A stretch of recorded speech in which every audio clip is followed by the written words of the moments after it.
Hi, my name is Sheila Munyiva and I play Ziki in the film Rafiki, and I'm here for Snappy 7's Nairobi News with my main guy. Hi. Karibu sana. Thank you. What inspires you to do what you do? I've always been inspired by the women around me. I come from a family with very strong women. When my mother passed away, I was raised by my grandmother, and I've always been told to be very vocal, to speak my mind, and to go for what I want, and that basically is what inspires me. Tell us about Rafiki and what came to your mind when you read the script. The script was sent to me, and before it was sent to me, Nini Wasera, who's the casting director, she told me a bit about the film and what the storyline would be. And I remember being very, very hesitant. I think I said to her that I wouldn't be able to do it, but she encouraged me and she said, just read the script. And I remember reading the script and thinking, this is the most beautiful love story I have ever seen.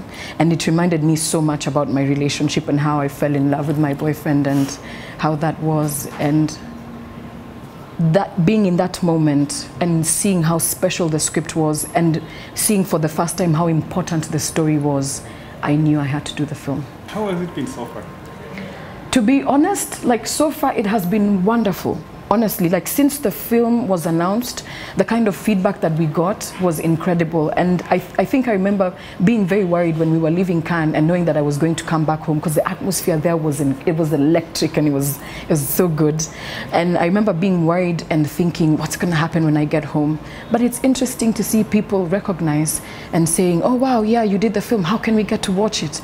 And it's like, thank you so much for doing this. Thank you for telling our story. Thank you for representing us. And I mean, I'm happy. You played a character called Ziki? Yes. How did you approach it? For Ziki, I think the biggest help that we had was from our acting coach.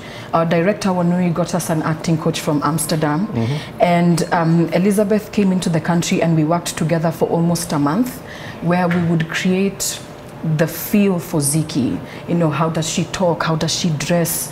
What drives her? What motivates her? And then other than that, there was the underlying factor. What does she feel and why does she feel that way? So we did so many exercises. We did method acting. We had a lot of improvisations. And basically, they created a safe space where we could bring our walls down so that then the characters could come out through us. Mutua, KFCD, they banned the movie. What were your thoughts after you heard that? It was incredibly disappointing because if people can remember, Ezekiel Mutua was the first person to talk about Rafiki.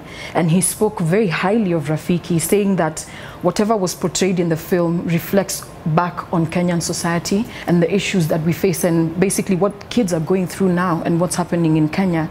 And then, you know, less than a week later, he goes back and he says the film has been banned because it promotes a certain thing. Lesbianism, you can see. I know. That's what he said. Do you think he was justified to do that? Yet, to the people, like your director, she said there was no nudity. There was none whatsoever. None whatsoever. He wasn't justified. When we shot the film, even before we were brought in as the actors, everything Wanoi had done was by the law. Ezekiel Mutua and the KFCB have the last script that which we ended up shooting, but then he goes again and says, you know, like we tried to twist things around or we maybe took him round in circles and we misled him, which is not true. Everything was done by the Constitution. Do you think the movie should be released in Kenya for Kenyans to watch? It has to be released in Kenya. The film was shot in Kenya with Kenyan actors by a Kenyan director. And though it's a Ugandan story that Wanui made Kenyan, it's still very much authentically Kenyan through the music, through the feel. And if anything, Kenyans would be able to appreciate the film more than anyone else. How did you approach your family and tell them, oh, I've been cast in this movie and I'll be playing someone's girlfriend? Yeah, right. To be very honest, I think I want to acknowledge my privilege and say I have been incredibly supported. My family and my friends and my partner are people who understand art, are people who understand human stories, and are people who know that life is not always straight and narrow. If Wanuri called you again to have a new film, what will you do? Will you run or will you give me the script first? I will do it Wanuri is an incredible director. She is a wonderful filmmaker, and she's such a good storyteller. I would absolutely do another film with her. You look glamorous at Cannes. So who dressed you? We